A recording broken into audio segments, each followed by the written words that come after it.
Man, but let's bring in our man Drapes, KD, Kyle Draper. KD, when was the last time you played ball? You know what, man? I was just thinking about this yesterday because I saw Kenny's post on Twitter. I was about to text him and be like, "Yo, how come I didn't get the invite? I actually played Friday, believe it or not." Oh, and, yeah, come on, bro, come on, man. Who do you think I am? You think I just talk a good game? I want to play too. I ain't one of these studio gangsters. You know, that's me. That's me. You ain't gonna get me back there coming out limping. It ain't gonna be me. I know my limitations.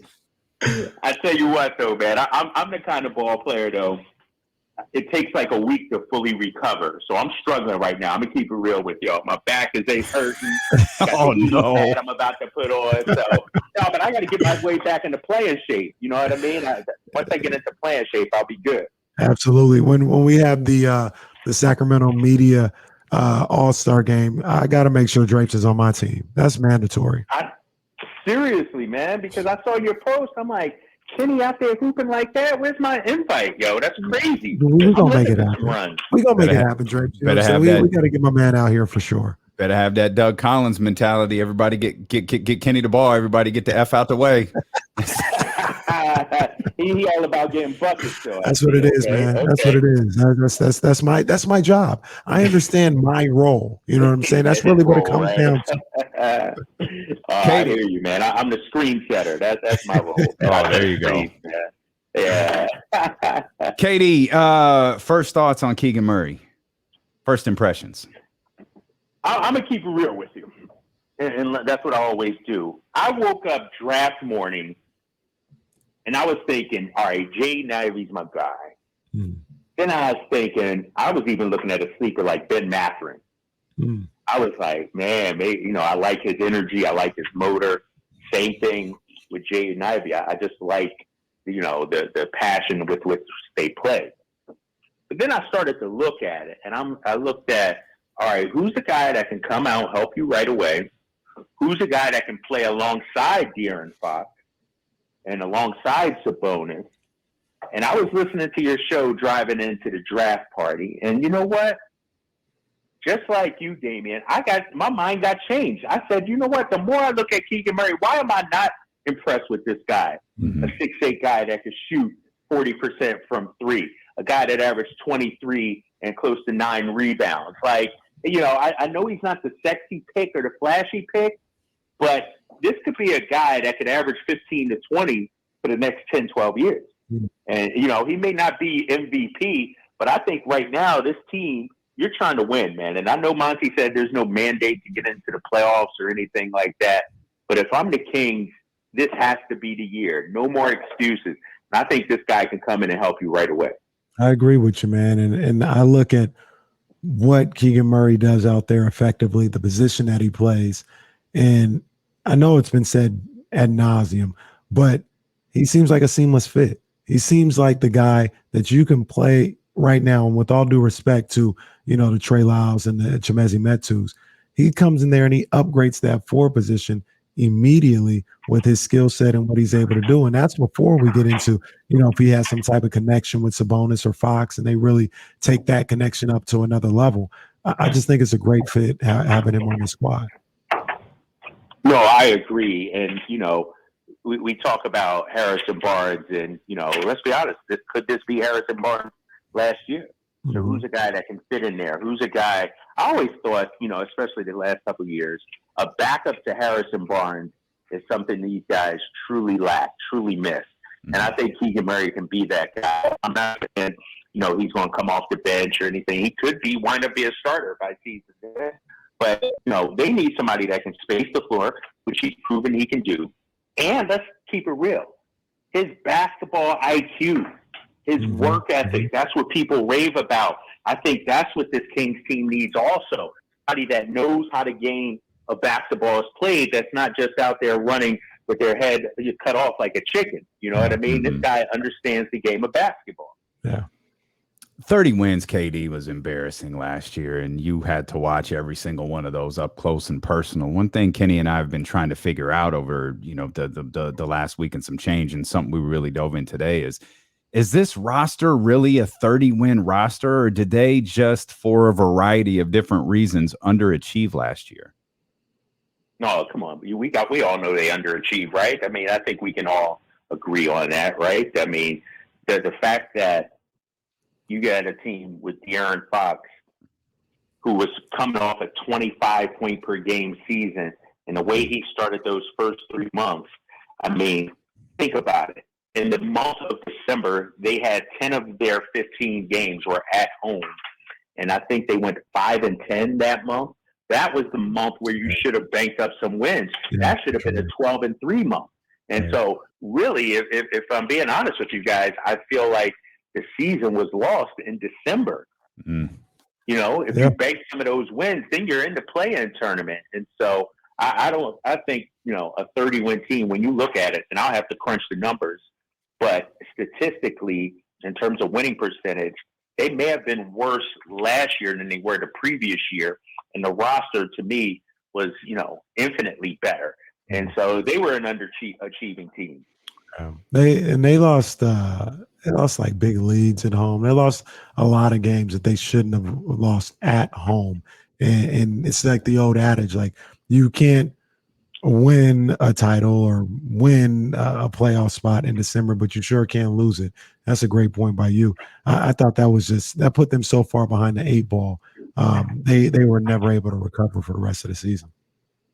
Yeah, and you know, and you know, the team was different though after the trade deadline, and I think that's why, you know, if we go into this season, the expectations have to be higher, right? I expect this Kings team to hit the ground running. Yeah. Fox and Sabonis, a full off season together, full training camp. You know, some additions. Guys know their roles. You have your squad, and so I don't think we'll have.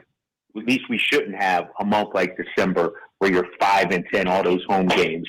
To me, the Kings got to hit the ground running. Fox, we saw him at the press conference the other day. He looked good, and I know it's just him in shorts and a T-shirt, but, you know, he looked like De'Aaron Fox we saw back in February and March, you know, slimmer, more trim, fit. And so I think this is a big year for him, man. Like, this is, you know, we're talking all-star, and, like, he has to be the leader of this team. If this dude's not averaging 23, 24, 25, and like 7 assists, you know, to me, you know, that he's not living up to expectations because he's that kind of dude. He can be that good. And Drapes, you talked about it a little bit. You mentioned it. Yeah, there's no mandate. I believe Monty when he said there's no mandate from the front office or anything to make the playoffs. But like I said last night on Sports Sunday, there's a mandate from Kenny Caraway to make the playoffs. I know that much. You got to make the playoffs. And you, me and Drapes are usually on the same side with this because he comes, you know, from the East Coast and what's expected in places like Boston and things of that nature. The Kings have enough talent, in my opinion, where another 31 season or not making the playoffs or not being involved in the play-in at the very least, that's unacceptable. That's unacceptable this year. And you talked about De'Aaron Fox and what's expected of him. I agree 100%. Now's the time in his career to show that he is one of the top young guards in this league. He can be somebody that can consistently play 75 to 80 games a season and put up 23 a night. The time is now. There needs to be a sense of urgency, and I think there is, but there needs to be a sense of urgency all through that building and that front office. Yeah, and I said that during the fan celebration they had during draft night. And you know, some people may not want to talk about 16 years not making the playoffs. I applaud Mike Brown for embracing that and saying we're not going to duck and dodge. It's too long. It's time. You know what? I agree with you, Kenny. Owners might not have said there's a mandate, but for sure there's a mandate for me. There's a mandate for you. There's a mandate for these fans. It's time to get it done. There's no way that this team with this roster shouldn't at least make the play-in. I mean, think about it. 2 years ago, they missed the play-in by like 2 games. You know, we know that roster only had like 6 NBA players. And so I just think there are no more excuses. It's time for De'Aaron Fox. And I keep going back to the conversation I had with Katie.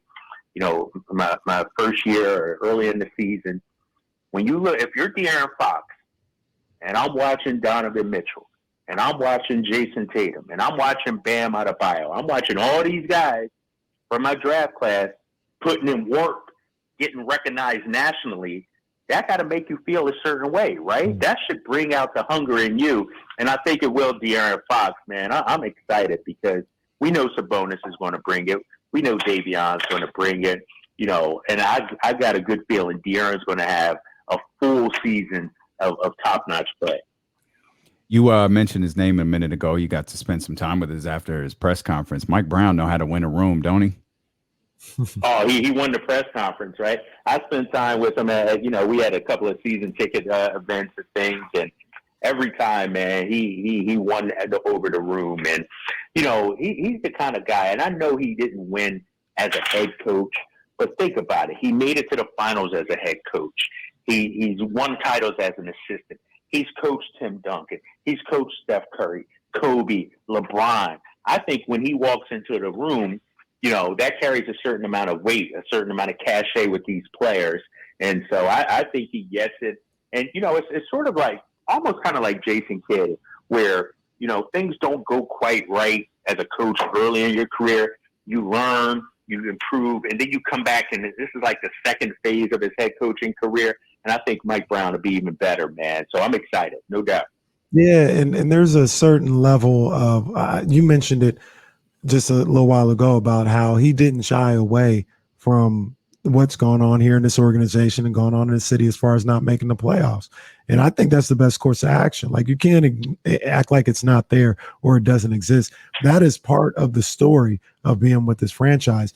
I think him understanding it, him not running away from it, will help him relate to not only his players, but this organization and his fan base, because he's like, hey, I'm here to get a job done. I'm here to fix what's been broken here for so long. And I like that aspect of some of the things that he had to talk about as well. No, exactly. And, it's what you just mentioned before, Kenny. You got to hold this organization, these players, to a higher standard. You can't keep making excuses. And that's the thing I think, over the last couple of years, the ability to hold players accountable. I think that's something Mike Brown will definitely change. And so the fact that De'Aaron Fox was at the press conference, I was watching for Fox too. When I got there and I sat down, I didn't see De'Aaron Fox, and I thought to myself, man, where's Fox at, And then he walked in, and that showed me something. And so, obviously we know Mike Brown's a defensive coach. Look at some of the assistants he's hired, guys with some previous head coaching experience and guys who are up-and-comers as well. And so I just think right from the get-go, man, the excuse-making and, the Kings will be the Kings. To me, that's all dead, fellas. There's no excuse why this team shouldn't be battling for a playoff spot late into this season. The roster, sure, it may not be Golden State, it may not be Memphis, but it's good enough to get in the playoffs. I agree. And Monty's got some time here to clean it up with free agency beginning this week. I want to ask you one more question, Katie. It's non-Kings related. It's a little change of pace here, but genuinely curious your thought on this. Did you see what Draymond Green said to Kendrick Perkins? Because Perk is my guy, right? Perk is my guy. Y'all knew that, right? Well, see, and that's the thing. We're gonna dive into this conversation here in a minute, and we're gonna get labeled. We're not the biggest fans of Draymond Green. We respect his game, but like I wanted a neutral party's perspective. If you saw what Draymond Green called Kendrick Perkins, and if you had any kind of reaction to it. Yeah, I'm not a big fan of that, and it's not because Perk is my guy. We're talking two grown men right here. Have a little respect, man. Yeah. And I think both these brothers are really trying to do good things, whether it's on the floor, in their communities. To me, they're both role models. And so I hate seeing two brothers go at it like that and try to tear each other down. And the whole name calling, I'm not for all that, man. I know Draymond is being Draymond, but come on, man, you got to be better than that. And Perk took the bait a little bit. Perk, clapped back at him too. And I just hate to see it, man, because, like I said, these are two brothers that, accomplished a lot, both in the game and now they're accomplishing a lot, in the media space. And I'm all about trying to build each other up instead of go at each other's neck like that and call names. That's come on, man. You got to be better than that. That's just not a name that you throw around flippantly like that. Exactly. And it's exactly. you can't. Yeah, that's insulting. Not only a man's character, like that's the kind of thing that cuts to the core of a person. And and you guys know, in our community, when you call somebody that, man, it's almost like an Uncle Tom. You know what I mean? Like something like that. Exactly. That cuts deep to the core. Exactly. And that's man. I'm not a big fan of that at all. I appreciate your perspective on that. We're going to get into that topic here in just a minute. Great catching up with you, KD. We appreciate it, man. Hey Drake, man. Hey, start stretching out, do whatever you got to do, man. Because we got to link up. We got to get on the court. I'm on the injured reserve, but when I come back, I got to hoop with my man Kyle. Reports are Kenny's out for the summer though, so we'll have to. Sources say Kenny may be out for a while. Hey, real quick, guys. It was funny. My wife and I were walking, and we passed this store, and it was called the Stretch Lab. It's in Folsom here, and she's like, "Why would somebody need a store to stretch them out?" I looked at her like, "Honey, do you know who you married to? I need somebody to stretch me out right now. I'm sore, I'm hurting." And so I might have to go visit the Stretch Lab, man, and get work done. Good boy is hurting right now. You might see me there. Go hit him up, Katie. We appreciate you, man. Thank you. All right, fellas. Talk to y'all soon.